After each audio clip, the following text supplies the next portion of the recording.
Novel बिन द्वारा प्रकाशित। 1. मैं प्रौद्योगिकी का राजा हूँ। नवीन जानकारी। चूई की एक कार दुर्घटना में मृत्यु हो जाती है और वह लंदन बार्न बन जाता है, जो अरेडीना के शासक राजा बार्न का नाजायज बेटा है। चूंकि उसकी माँ एक दासी थी और राजा के लिए सबसे बड़ा अपमान था, इसलिए उसके पिता ने हमेशा उसका तिरस्कार किया था। यही बात उसके सौतेले भाई बहनों के लिए भी कही जा सकती है। जब वह 15 वर्ष के हुए तो उनके पिता ने घोषणा की थी कि बेमार शहर उन्हें दे दिया जाएगा और वह अब साम्राज्य के नियंत्रण में नहीं रहेगा। यह सर्वविदित तथ्य था कि बेमार की भूमि बंजर थी और गरीबी से त्रस्त थी। भगवान के लिए यह निर्वासन था। उनके मृत पिता ने उन्हें परोक्ष रूप से साम्राज्य से निर्वासित कर दिया था। चूई एक सिस्टम के साथ बेमार की ओर जाते हुए एक गाड़ी में उठा। तो क्या हुआ अगर मेरे पिता मुझसे नफरत करते हैं? तो क्या हुआ अगर मुझे निर्वासित कर दिया गया? मैं अपने क्षेत्र को एक आधुनिक समाज में बदल दूंगा। अध्याय 1 क्या हुआ? लिटिल लंदन, क्या तुम ठीक हो? एक घबराई हुई आवाज उसके कान में पड़ी। चूई एक धीमी आवाज सुनता है और सोचता है, यह किसकी आवाज है? क्या मैं मर नहीं गया? उद्धरण। तभी उसके सिर में तेज दर्द चुभा। आहा! चूई अपना सिर पकड़ने की कोशिश करते हुए चिल्लाता है। वह अपनी आंखें खोलता है और अपने सामने एक खूबसूरत महिला और एक खूबसूरत लड़की को देखता है। नारी देवी की परिभाषा है। हालांकि वह बेहद थकी हुई दिखती है, उसके भूरे बाल और सुंदर संतुलन किसी भी व्यक्ति को सांस लेने में कठिनाई कर सकता है। अधेड़ उम्र की महिला को अधिक गंभीरता से देखने पर यह स्पष्ट होता है कि उसका जीवन कठिन रहा है। दूसरी ओर छोटी लड़की बेहद खूबसूरत है। अगर वह धरती पर होती तो उसे एक ऐसी सुंदरता के रूप में वर्गीकृत किया जाता जो एक राष्ट्र को नष्ट कर सकती है। उसके काले बालों से लेकर उसकी हरी आंखों तक, उसकी चीखों के बारे में सब कुछ मिसवर्ल्ड है। उसे ध्यान से देखने पर वह 15 वर्ष से अधिक की नहीं लग रही थी। महिला और बच्ची उसे जोर जोर से हिलाते हुए रो रही थी। चुई ने सोचा, क्या मैं बीमार नहीं हूँ? क्या तुम लोग मुझे इतनी जोर से नहीं हिला सकते? मुझे डर है कि मैं सचमुच इससे मर जाऊंगा। चुई को किसी अन्य दिन इसकी परवाह नहीं होती, लेकिन फिलहाल उनका शरीर बेहद कमजोर महसूस कर रहा है। वह और अधिक जोरदार झटके नहीं सह सका। मैं ठीक हूँ माँ, लूसी, रो मत, मैं पहले से बेहतर महसूस कर रहा हूँ। लिटिल लंदन, मेरे पास सब कुछ है। अगर तुम्हें कुछ हो गया तो मैं नहीं जान पाऊंगा कि अब कैसे जीना है।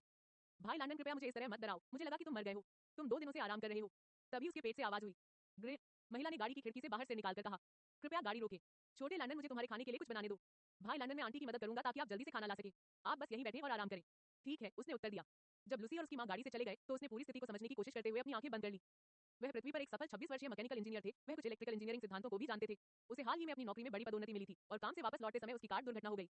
आहा, बस जब मुझे मोटा वेतन मिला। अब वह रेडिना के 15 वर्षीय नाजायज राजकुमार लंदन बार्न के शरीर में है। उनकी मां किमोबली महल में नौकरानी थी। जब उनके भाई तीसरे राजकुमार जेम्स बार्न का जन्म हुआ तो राजा ने जश्न मनाने के लिए बहुत अधिक शराब पी ली। अपने कमरे में वापस जाते समय उसने अपनी मां किम को देखा और उसके साथ जबरदस्ती की। बाद में राजा को पता चला कि वह गर्भवती है। उसने उससे कहा कि वह महल में काम करना बंद कर दे और उसे महल के पीछे एक छोटा कमरा दे दिया, क्योंकि वह नहीं चाहता था कि उसकी वजह से उसे शर्म आनी पड़े। राजा की पहले से ही 3 पत्नियां थी जो उसकी मां को देखकर हमेशा उसे धमकाती रहती थी। जब भी उसके पिता उसे या उसकी मां को देखते थे तो वह उन्हें घृणा की दृष्टि से देखते थे और अपनी मां को मानो उन्हें गोल्ड डिगर का लेबल देते थे, जैसे कि भूल जाते थे कि वह वही थे जिन्होंने किम पर खुद को तोपा था। जहां तक लूसी का सवाल है, वह बैरन गुस्ताव की नाजायज बेटी भी है। उसकी मां की मृत्यु के 4 महीने बाद बैरन ने उसे अपनी बेटी बताया। यह तब था जब लंदन की मां उसे लंडकम के लिए एक निजी नौकरानी के रूप में ले गई। किम हमेशा सुनती थी कि लूसी कैसे सड़कों पर घंटों तक खाना मांगती थी। उसे लूसी पर दया आती थी और वह चाहती थी कि वह उसके करीब रहे ताकि कोई उसके साथ दुर्व्यवहार न करे या उसे चोट न पहुंचाए। वह लूसी को बेटी की तरह प्यार करती थी। लूसी 10 साल की उम्र में लंदन के घर चली गई और तब से हमेशा उसके साथ रही है।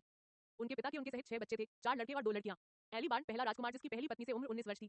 जेनेट बार्न तीसरी पत्नी से 18 वर्ष की पहली राजकुमारी। कॉनर बार्न, हालांकि जेनेट से भी छोटा था और उसकी उम्र 18 वर्ष थी, वह दूसरी पत्नी से दूसरा राजकुमार था। कैरी बार्न पहली पत्नी से 17 वर्ष की दूसरी राजकुमारी। जेम्स बार्न तीसरी पत्नी से 16 साल का तीसरा राजकुमार है। और फिर मैं हूँ, नाजायज राजकुमार लंदन बार्न। वे सभी लंदन को अत्यधिक परेशान करते थे, उसके साथ गुलाम जैसा व्यवहार करते थे। सारी नफरत के कारण लंदन बहुत परिपक्व, शांत और अंतर्मुखी हो गया। 1 महीने पहले जब लंदन 15 साल के हुए तो उनके पिता ने सार्वजनिक रूप से घोषणा की कि वह जागीर बेमार्ट के मालिक हैं। यह भी घोषणा की गई कि बेमार्ट को अब साम्राज्य का हिस्सा नहीं माना जाएगा। यह सार्वजनिक ज्ञान था कि बेमार्ट एक बंजर भूमि थी जहां लोग भूख और अत्यधिक ठंड से मरते थे। हालांकि बेमार्ट साम्राज्य का तीसरा सबसे बड़ा शहर था, लेकिन भूख के कारण लोग शहर से बाहर चले गए। बेमार्ट साम्राज्य के बाहरी इलाके में स्थित है। बेमार्ट के सामने साम्राज्य है और पीछे अंतहीन समुद्र है। राजा ने मूलतः उसे और उसकी मां को अपनी नजरों से दूर निर्वासित कर दिया। यह भी तथ्य कि बेमार्ट अब साम्राज्य का हिस्सा नहीं है, इसका मतलब है कि अगर वहां युद्ध छिड़ भी जाता है तो साम्राज्य नागरिकों की मदद नहीं करेगा। कितना चालाक बूढ़ा मूर्ख है। अब मैं लंदन बार्न हूं, अब चूई नहीं। मुझे उस स्थान को विकसित करने की आवश्यकता है। चूई ने सोचा। जैसे ही लंदन उठने ही वाला था कि उसे एक आवाज सुनाई दी। मेजबान चयनित। प्रणाली विश्लेषण।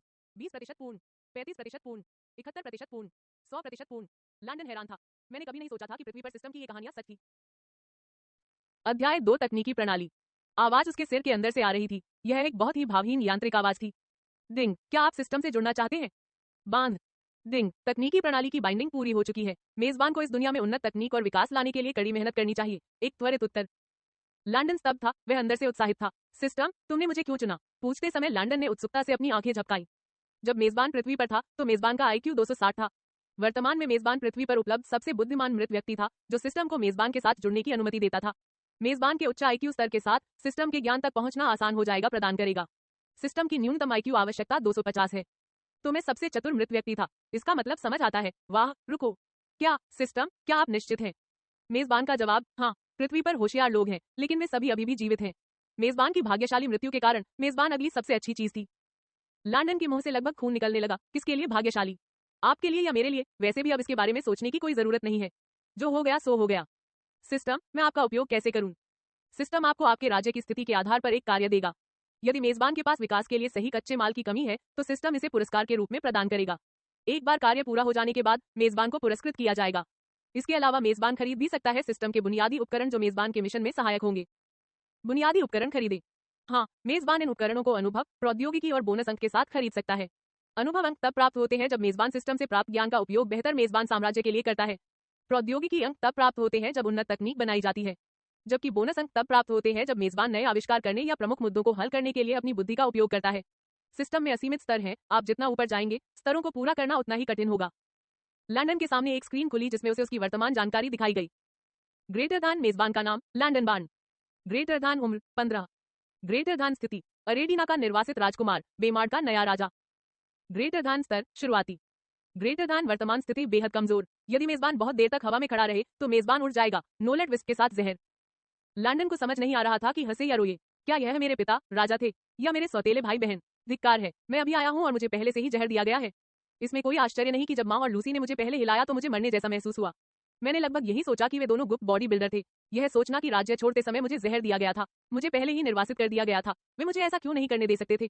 आप चाहे जो भी हो, यह डैडी आपको पकड़ न ले। हे। अचानक एक उपहार की तरह लपेटा हुआ एक बॉक्स स्क्रीन पर आया और उसे चौंका दिया। System starter pack. खेती के परिचय पर ज्ञान। मेजबान को अपने लोगों की सहायता के लिए उन्नत उपकरण बनाने से पहले अपनी भूमि विकसित करने की आवश्यकता है। अतिरिक्त बोनस के रूप में सिस्टम मेजबान को औसत व्यक्ति की तुलना में अधिक ताकत देते हुए पूरी तरह से ठीक कर देगा।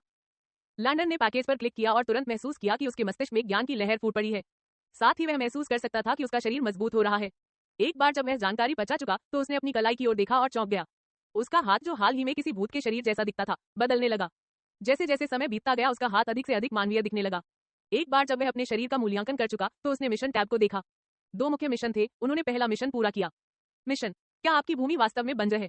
खेती पर अपने ज्ञान का उपयोग करें और भोजन की कमी की समस्या को ठीक करें। आपका साम्राज्य अपनी भविष्य की तकनीक की रक्षा के लिए पर्याप्त मजबूत होना चाहिए। साम्राज्य को मजबूत बनाने के लिए लोगों को मजबूत होने की आवश्यकता है। उप मिशन, भविष्य के उद्देश्यों के लिए क्षेत्र का मानचित्रण करने के लिए सिस्टम का उपयोग करें। इनाम, मेजबान को गन पाउडर और कैनन बनाने का ज्ञान भी मिलेगा। मेजबान को 100 विकास अंक भी प्राप्त होंगे। समय सीमा, किसी विशिष्ट समय सीमा की आवश्यकता नहीं है। लैंडन ने सोचा कि यह उचित था। यदि उसके क्षेत्र में लोग भूखे हो जाएं, तो कोई भी उसके राज्य की रक्षा के लिए काम करना या लड़ना नहीं चाहेगा। उसे किसी भी अन्य चीज से पहले भोजन की आवश्यकता थी। उन्होंने दूसरे मिशन पर क्लिक किया।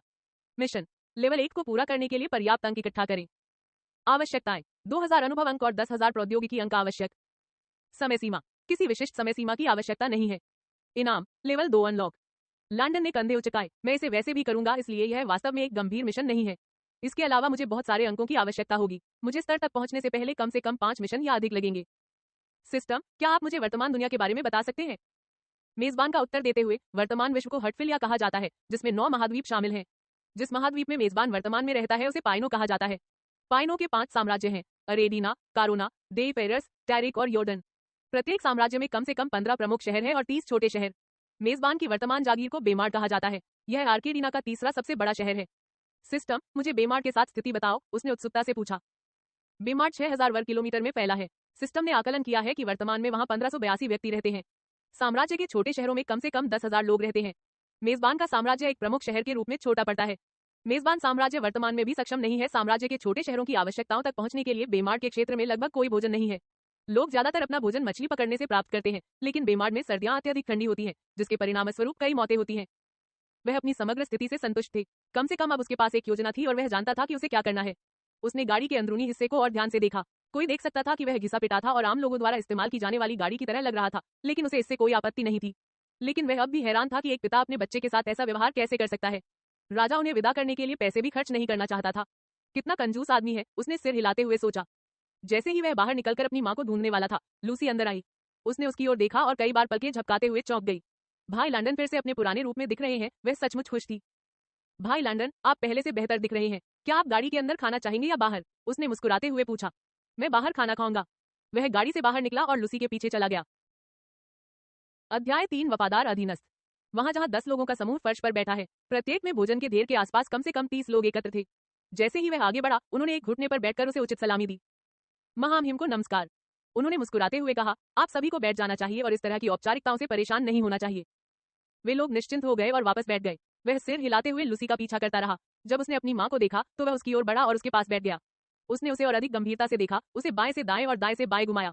फिर उसने उसे गले लगाया और फिर उसके सिर पर हाथ रखा जैसे कि उसका तापमान जांच रही हो। उसी समय लूसी ने उसकी कलाई पकड़ ली, जैसे उसके दिल की धड़कन महसूस करने की कोशिश कर रही हो। फिर उसने अपना चेहरा बाएं से दाएं और फिर दाएं से बाएं घुमाया, जैसे कि खुद को आश्वस्त कर रही हो कि वह वास्तव में ठीक है। भगवान के लिए मैं एक राजा हूँ, तुम लोग मेरे साथ एक बच्चे की तरह व्यवहार करते रहो। मेरे आदमी क्या सोचेंगे जब वे मुझे इस तरह देखेंगे, तो तुम्हें पता है कि मुझे इस तरह हिलाने से मुझे चक्कर आ जाएगा। उसने सोचा। लिटिल लंदन, क्या आप बेहतर महसूस कर रहे हैं? हालांकि आप बेहतर दिख रहे हैं। जब हम बीमार पहुंचेंगे तो हम एक चिकित्सक की तलाश करेंगे। यहाँ और खाना खाओ। जैसे ही उसकी माँ बोली, उसने एक बड़ी प्लेट निकाली और उसमें खाना डालना जारी रखा। थाली। लंदन की आंखें लगभग बाहर आ गईं। उसने चारों ओर देखा और पाया कि उसकी प्लेट समूह में सबसे बड़ी थी। समूह को भूल जाइए, यह उसके जीवन में अब तक देखी गई सबसे बड़ी थाली थी। कोई इस थाली का उपयोग खाने के लिए कैसे कर सकता है? सच बताओ, क्या तुम भरे पेट मुझे मारने की कोशिश कर रहे हो? भाई लंदन, यहाँ मेरा कुछ खाना ले लो। जैसे जैसे लूसी बोलती गई, वह भी प्लेट में अधिक से अधिक खाना डालती गई। उसकी माँ उसकी थाली में बहुत सारा खाना डालती रहती थी। जब वह आखिरकार रुकी तो उसने उसका चम्मच पकड़ा और खाना उसके मुंह की ओर खींच लिया। हे भगवान, अब हम भी मुझे खिलाने की कोशिश कर रहे हैं। वह अंदर ही अंदर चिल्लाए बिना नहीं रह सका। जब किम ने देखा कि वह चम्मच पर खाना नहीं खा रहा है, तो उसने सोचा कि शायद यह बहुत गर्म था। तो उसने वही किया जो कोई भी माँ करती, उसने खाना चम्मच से उड़ा दिया। वो यहाँ छोटे लंदन, अब ठंड है, जल्दी से खाओ। लंदन अवाक रह गया। उसने जल्दी से अपने समूह के लोगों की ओर देखा। यह स्पष्ट था कि वे हंसने की कोशिश नहीं कर रहे थे। वास्तव में उनमें से एक आदमी की आंखें लाल और हिंसक के बीच अजीब मिश्रण में बदल रही थी। उसने उनकी ओर ऐसे देखा मानो कह रहा हो, मेरी मदद करो, लेकिन उन्होंने अपने कंधे उचकाए और अपनी हंसी रोककर खाना जारी रखा।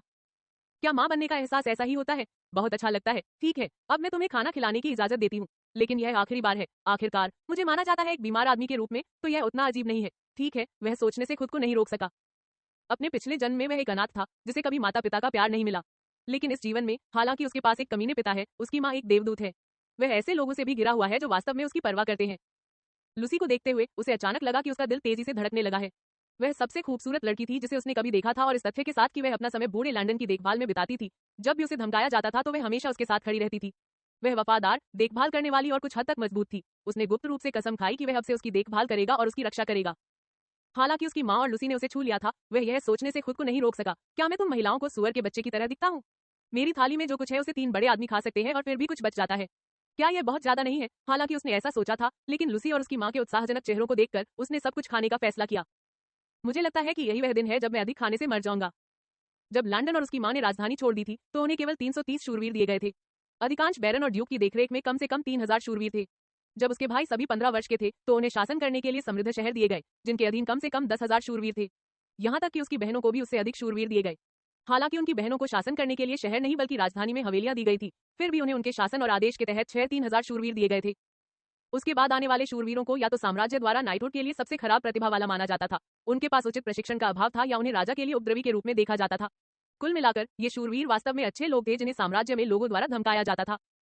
लेकिन इन लोगों में 5 उत्कृष्ट शूरवीर थे। लूसियस एक नाइट कमांडर था जिसे साम्राज्य में सर्वोच्च सम्मान प्राप्त था। यह बहुत से लोगों के लिए एक झटका था जब उन्होंने यह कहते हुए इस्तीफा दे दिया कि वह लंदन से बेमार तक जाएंगे। बेशक उसे नहीं, वह अपनी यादों के आधार पर किसी से भी बेहतर जानता था। लूसियस को जब से याद आया, उसने एक पिता के रूप में उसकी देखभाल की थी। यह स्पष्ट है कि लूसियस के मन में अपनी माँ के लिए भावनाएं हैं, लेकिन वह इसे देखने के लिए बहुत धनी है। वह यह सोचने से खुद को नहीं रोक सका, क्या मुझे उन्हें एक साथ स्थापित करने की जरूरत है? आखिरकार माँ भी खुशी की हकदार है। जब वह सोच रहा था तो वह खाना खाता रहा और इधर उधर देखता रहा। उसने लूसियस के पास बैठे 3 लोगों की ओर देखा। वे जोश, मार्क और गैरी थे। वे सभी लूसियस के वफादार शिष्य थे जो हर जगह उसका अनुसरण करते थे। बेशक वे लंदन को भी भाई की तरह मानते थे। उन सभी ने कड़ी मेहनत की और नाइट कैप्टन का पद प्राप्त किया। अंत में उसने ट्रे पारसी की ओर देखा जो उसका निजी शूरवीर और अंगरक्षक है। ट्रे लंदन के प्रति इतना वफादार है कि आपको लगेगा कि यह एक लत है। वह हमेशा लंदन के करीब रहता है और हर समय उसकी रक्षा करता है। वे आमतौर पर एक साथ खेलते हैं और यहाँ वहाँ चुटकुले सुनाते हैं। ट्रे के दिल में लंदन उसका भाई है। हालांकि ट्रे केवल 19 वर्ष का है, लेकिन वह बेहद मजबूत है और उसने नाइट लेफ्टिनेंट का पद प्राप्त किया है। साम्राज्य में शूरवीरों को उनकी उपलब्धियों और शक्तियों का आकलन करने के बाद श्रेणीबद्ध किया जाता था। एक शूरवीर पद सबसे कम पुरस्कृत स्थिति से शुरू होता है। एक पेज तक एक स्क्वायर, फिर lieutenant, captain, major, commander, master commander और अंत में एक प्रोविस्ट। जब उन सभी का पेट भर गया तो उन्होंने अपने नए घर की ओर यात्रा जारी रखी। बेमार्ड। 1 मैं प्रौद्योगिकी का राजा हूँ। अध्याय 4 बेमार्ड। जैसे जैसे वे शहर के करीब पहुंचे, लंदन हाँफने के अलावा कुछ नहीं कर सका। यह शहर लगभग राजधानी जितना बड़ा था। हालांकि यह कहा जाता है कि जमीनें बंजर हैं, केवल एक मूर्ख ही वास्तव में इसे छोड़ देगा। लंदन ने सोचा, संभवतः मेरे पिता ने केवल यहाँ चल रहे संकटों के बारे में सुना था और इसे जांचने के लिए कभी शहर में कदम नहीं रखा। सचमुच वह एक मूर्ख है। बेमार्ड बेहद ऊंची शहर की दीवारों से घिरा हुआ था, जो लगभग 16 मीटर ऊंची लगती थी। बेमार्ड में प्रवेश और निकास के लिए केवल एक बाहरी गेट पोस्ट था। यह बिल्कुल फिल्मों में दिखाए गए मध्ययुगीन शहर जैसा दिखता था। जैसे ही वे शहर से गुजरे, लोग उत्सुकता से उनकी ओर देखने लगे। वह लगभग फुसफुसाहट सुन सकता था। क्या वह नया स्वामी और उसका परिवार है? क्या आपको लगता है कि वे हमारी मदद करेंगे? मैंने सुना है कि साम्राज्य में नए स्वामी को पसंद नहीं किया जाता है। सच में क्या आपको लगता है कि हम समाप्त हो गए हैं? जैसे जैसे वे आगे बढ़े, लैंडन ने इस नए राज्य की स्थिति का आकलन करना शुरू कर दिया। ये लोग बेहद गरीब थे और उनके पास अभी कुछ भी खर्च करने के लिए पैसे नहीं थे। वे अपना भोजन मुख्यतः मछली पकड़ने और कभी कभार शिकार से प्राप्त करते हैं। यदि उसे राज्य चलाना था तो उसे धन की आवश्यकता थी, बहुत सारा। सौभाग्य से उसकी माँ और बूढ़ा लैंडन होशियार थे। उनके जन्म के बाद से ही उनकी माँ ने अपने सारे सिक्के सहेजना शुरू कर दिया था, जबकि लैंडन ने 7 साल की उम्र में बचत करना शुरू कर दिया था।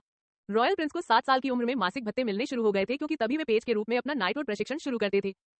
जब वे राजधानी में थे तो राजा की पत्नियों को 500 सोने के सिक्के का मासिक भत्ता मिलता था, जबकि उनकी माँ केवल 200 सोने के सिक्के लेती थी। एक बार जब उसकी माँ को पता चला कि वह गर्भवती है तो वह जानती थी कि यह केवल समय की बात है, इससे पहले कि वे उसे बाहर निकाल दे। इसलिए उसने अपना सारा पैसा बचा लिया, कभी भी जरूरत से ज्यादा खर्च नहीं किया। जहां तक लैंडन का सवाल है, जब उन्होंने शाही परिवार में पेज के रूप में प्रशिक्षण शुरू किया तो उन्हें प्रति माह 50 सोने के सिक्के मिलते थे। यदि वह एक सामान्य व्यक्ति होते तो यह 700 तांबे के सिक्के होते, जबकि उनके भाइयों को प्रति माह 300 सोने के सिक्के मिलते थे। उसने अपना सारा पैसा अपनी माँ को बचाने के लिए दे दिया। उन्हें जीवन में ज्यादा कुछ नहीं चाहिए था। चूंकि वे खाना खाते थे और महल के पीछे रहते थे, इसलिए कभी किसी और चीज की जरूरत नहीं पड़ी। वे काफी सोने के सिक्के बचाने में सफल रहे, लेकिन यह सब बदलने वाला है। पहले उनके पास केवल स्वयं ही थे, लेकिन अब उनके पास खिलाने के लिए एक पूरा राज्य है और अपने शूरवीरों और नौकरों को भुगतान करने के लिए मजदूरी है, जो उचित है। पहले ये सभी लोग अपना वेतन साम्राज्य से लेते थे, अब लैंडन को कदम बढ़ाना होगा। उन्होंने तुरंत गणना की कि उनकी बचत कम से कम 6 महीने तक सभी का ख्याल रखने में सक्षम होनी चाहिए। मुद्रा के आधार पर 100 तांबे के सिक्के से एक चांदी का सिक्का मिलता है। इसी प्रकार 100 चांदी के सिक्के से एक सोने का सिक्का मिलता है। औसत वेतन 250 तांबे के सिक्कों तक का भुगतान करता है, जबकि शूरवीरों का वेतन उनके रैंक के आधार पर न्यूनतम 700 तांबे के सिक्कों का भुगतान करता है। उन्होंने यह भी ध्यान में रखा कि उन्हें नए उपकरण और भवन बनाने की आवश्यकता हो सकती है। उसे तुरंत ही उसे मिला स्टार्टर पैक याद आ गया। एक बार जब वह भोजन बढ़ने का इंतजार करता तो उसे राज्य में मछली पकड़नी पड़ती। जब वे शहर के एकमात्र महल में पहुंचे तो नौकरानियां उनका स्वागत करने के लिए बाहर आईं। महामहिम, आपका दिन शुभ हो, उन्होंने शापित होते हुए कहा। आराम से रहो, मैं तुम्हारा नया भगवान हूँ, लैंडन बार्न। यह मेरी माँ किम, मेरी दोस्त लूसी, मेरे वफादार अनुचर और मेरे कर्मचारी हैं। अब आइए हम अपना नया घर देखें, उसने चेहरे पर मुस्कान के साथ कहा। एक बार उनका परिचय कराया गया और पूरा महल दिखाया गया। लैंडन के सभी कर्मचारी एकत्र हुए और आगे के निर्देशों की प्रतीक्षा करने लगे। लोगों के समूह को देखते हुए अधिकांश अपने शुरुआती 20वें वर्ष में थे, जबकि कुछ अपनी किशोरावस्था के अंत में थे और कुछ अपनी शुरुआती किशोरावस्था में थे। महल में कितने लोग काम करते हैं, उसने पूछा। लगभग 20 साल की एक लड़की आगे बढ़ी और बोली, उत्तर दीजिए मेरे प्रभु, 30। यहाँ 12 माली, 4 स्थिर लड़के और 3 रसोइया और 11 नौकरानियां हैं। अच्छा, नाथन, डेनियलर, कृपया आगे बढ़ें, उन्होंने कहा। माई लॉर्ड, उन्होंने आगे बढ़ते हुए कहा। दोनों कई सालों से अपनी माँ के प्रति वफादार रहे हैं। नाथन 47 साल का बटलर है, जबकि डेनियलर एक अधेड़ उम्र की महिला है। वे वास्तव में शादीशुदा है और उनका एकमात्र बच्चा वास्तव में गैरी है। नाथन तुम्हें लड़कों को प्रशिक्षित करना है, जबकि डेनियलर लड़कियों को प्रशिक्षित करेगी। आप सभी को महीने के अंत में भुगतान किया जाएगा। आपका वेतन 350 तांबे के सिक्के होंगे। इसे अपने परिवारों की देखभाल के लिए उपयोग करें। यदि आप सभी के पास कोई है कठिनाइयां, कृपया हम में से किसी को भी सूचित करें। आखिरकार हम सभी एक परिवार हैं। जैसे ही नौकरों ने यह सुना, वे स्तब्ध रह गए और फिर बहुत उत्साहित हुए। किसी को पता होना चाहिए कि खाना खरीदने के लिए भी पैसे नहीं थे। उनके परिवारों का यहाँ जीवन बहुत कठिन था। वे सभी जानते थे कि औसत वेतन 250 कूपर सिक्के हैं, लेकिन महामहिम ने 100 और तांबे के सिक्कों की पेशकश की। इसका क्या मतलब था? महामहिम बहुत दयालु और दयालु हैं, हमें उसकी वफादारी से सेवा करनी चाहिए, उन सभी ने सोचा। एक बार जब उसने सभी नौकरों को बर्खास्त कर दिया तो उसने अपने अनुचरों से चर्चा करने का निर्णय लिया। आप सभी ने वर्षों तक मेरे परिवार की निष्ठापूर्वक सेवा की है। यह हमारा नया घर है, हमारा नया जीवन है। साम्राज्य ने हमें हमेशा के लिए विदा कर दिया है। जैसा कि उन्होंने कहा कि उन्होंने HSI रिटेनर्स को देखा, वे सभी क्रोधित थे। फिर वे आगे बढ़े। उन्होंने सोचा होगा कि वे आखिरी बार हंसेंगे। वे शायद यह भी सोच सकते हैं कि हम सब उनकी मदद के बिना मर जाएंगे। वे सोचते हैं कि हम कमजोर, रक्षाहीन और साम्राज्य के लिए उपद्रव हैं। लेकिन मैं नहीं, ऐसा विश्वास करो। हम इस स्थान को स्वर्ग में बदल देंगे और उन्हें इसमें प्रवेश करने से रोक देंगे। जैसे जैसे वह बोल रहा था, शूरवीर बहुत उत्साहित हो रहे थे। उनका खून खौल रहा था। उनमें से अधिकांश को बताया गया कि वे जीवन भर बेकार थे। राजधानी में कई बार उन्हें कचरा कहा जाता है और हेय दृष्टि से देखा जाता है। यहाँ तक कि लूसी और उसकी माँ भी इसकी मदद नहीं कर सकी, क्योंकि उनका खून खौल रहा था। क्या आप सब मेरे साथ हैं? यह उन्होंने उत्तर दिया। मैंने कहा, क्या आप सब मेरे साथ हैं? अच्छा है, क्योंकि मुझे ऐसे सुपर शूरवीरों की आवश्यकता है जो कुशलतापूर्वक प्रशिक्षण दे सके। इसलिए मैं केवल एक सुपर शूरवीर के लिए वेतन का भुगतान करूंगा। सभी पेज को 1000 तांबे के सिक्के मिलेंगे, स्क्वायर को 2000 सिक्के मिलेंगे, लेफ्टिनेंट को